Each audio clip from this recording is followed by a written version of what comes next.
अमोलजी, अमोल मिटकरी सध्या आपल्यासोबत आहेत. अमोलजी, काल तुमचा हमसून हमसून रडतानाचा व्हिडिओ आम्ही बघितला. आज मी का बोललो मनश्री सांगा. तुम्ही पत्रकार लोक माझ्यापेक्षा जास्त ओळखता दादाला. माझ्यासारखा माणूस दादाने आमदार केला या बारामतीने. मला सांगा, याच प्रांगणात माझं भाषण ऐकलं होतं. त्याच प्रांगणातलं भाषण ऐकून म्हणाले एक दिवस मुंबईला येऊन भेट.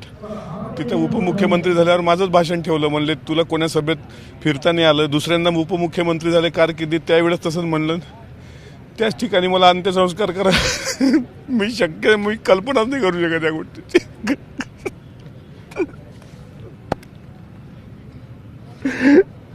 अमोल, आज शिवशाहू फुले आंबेडकर यांच्या नावानं प्रत्येक भाषणाची सुरुवात करणारा हा नेता होता. व्यासपीठ कोणतंही असो, त्यांनी कधी ही नावं सोडलेली नव्हती.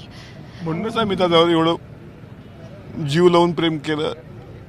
दादा जरी महायुतीमध्ये होते, वेगळ्या विचारधारेसोबत सत्तेमध्ये होते, पण तो विचारधाराने सोडला नाही.